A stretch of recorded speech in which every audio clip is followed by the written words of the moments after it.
Hello again, it's Alan Macon, the local history tutor for Knowsley Face, with a continuing series of short videos on the local history of Knowsley and Liverpool. Today's short video will look at Liverpool court housing, also known as back-to-back housing. We'll look at its development from the late 1700s until the 1960s. We'll look at some maps for the location where it was particularly common in various parts of Liverpool. We'll also look at lots of photographs of these courts, the social conditions of the court, how they affected mass poverty in Liverpool. And then we'll look at a gentleman by the name of Dr. Duncan, who was the first medical officer in Britain and probably maybe in the world. Also the development of the court housing, how eventually it declined, they were knocked down, and it led to the development of what we might call social housing today, which in the past was known as council housing, and its effect on Liverpool and British housing into the 21st century.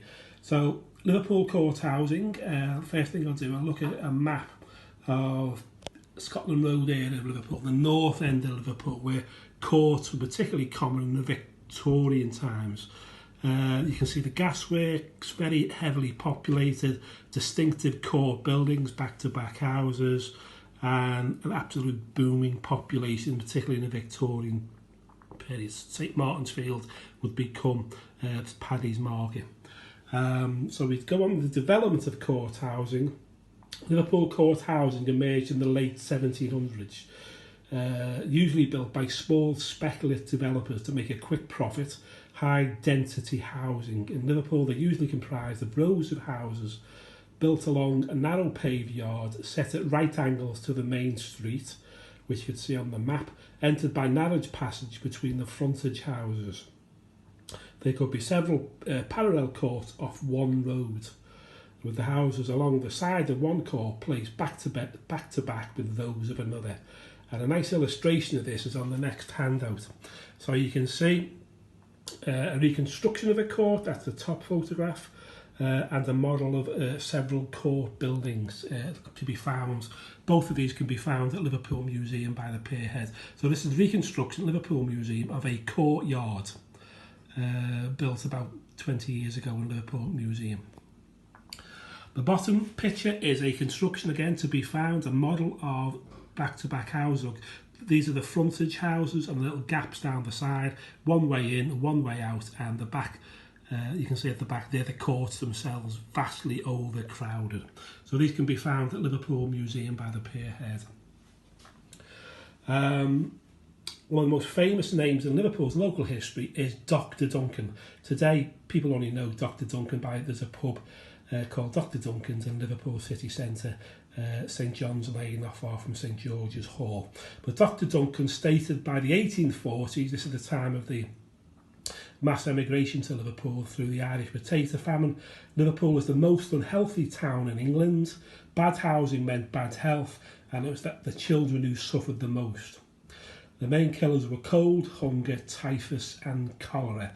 And this is a particularly famous picture, often appears in the local press, of a court in the north end of Liverpool with one tap, cold tap, would have been absolutely teeming with people, vastly overcrowded and very, very poor sanitation, which led to outbreaks of disease regularly.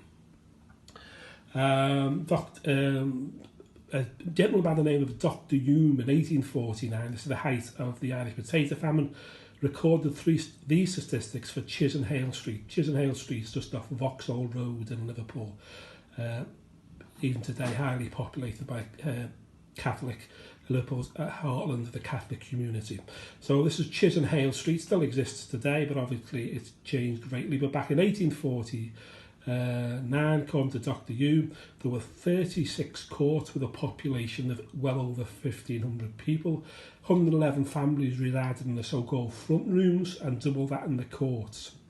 Labourers in full employment were but a third. It goes on to say there were 3 taverns and 7 beer shops in the street, 186 heads of families were unable to read or write. 350 children received no education whatsoever. So this is an interior of a court from the early 1900s. At its height in Liverpool, something like 40% of Liverpool's poor working class lived in these courts. But by the 20th century, certainly the mid-20th century, most of them have disappeared. So that's a picture of life inside a court. We mentioned Dr. Duncan before. There's the great gentleman himself. He was born in 1805 in Liverpool. His parents were Scottish. He was educated in Scotland, but he came back to Liverpool.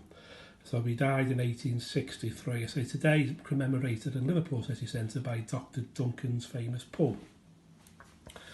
So the background of Dr. Duncan. Dr. William Henry Duncan was born in Seal Street, Liverpool in 1805, right in the city centre. He trained as a doctor at Edinburgh University and in 1847 was appointed as Britain's and arguably the world's first medical officer of health. The post was part-time because he was a private doctor and he was paid what was then a very large sum of £300 a year. It would have been a full-time post, would have been paid £1,000 a year. To the Liverpool Council, he recommended the following. These are just the basics. Frequent litter collections, there was no bin men in them days. The washing of walls with lime. And that clothes of infected people be taken to wash houses, something I've touched upon in previous videos. Controversially at the time, this is the height of the potato famine, he also suggested that the steamship fares between Liverpool and Dublin be raised to deter more Irish immigrants coming to Liverpool. In 1847 alone, something like 300,000 mostly Irish Catholics came to Liverpool in 1 year alone at the height of the potato famine. So that's the famous Dr. Duncan. Eventually, unfortunately, like everyone else, he died. If you go to Rodney Street in Liverpool city centre today, this is a plaque you'll find on the wall. Dr. W.H. Duncan, Liverpool's first medical officer of health from 1847 till 1863. The first appointment of its kind in the country lived here. He died in Scotland, where his parents came from. He died at Elgin in northern Scotland.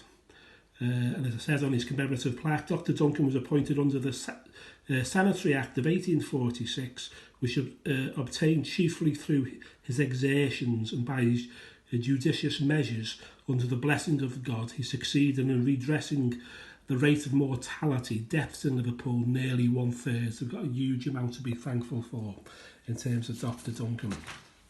Lastly, I'd like to look at how social housing developed in Liverpool over time.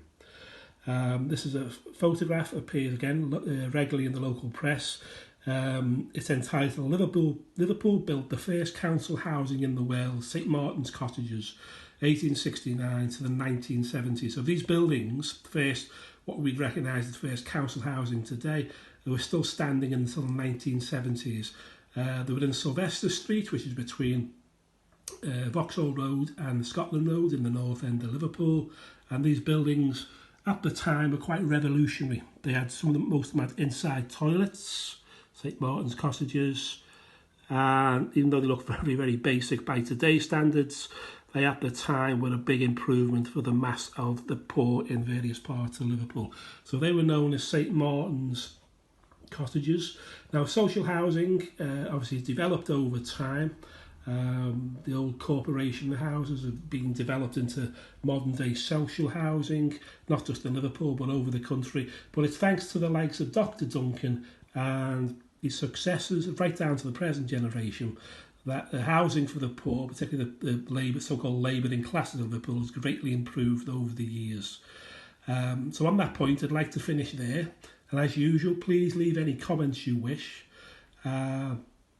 Please stay tuned into Liverpool Knowsley Face and Knowsley Recovery websites for more tips on mental health and well-being. Thank you.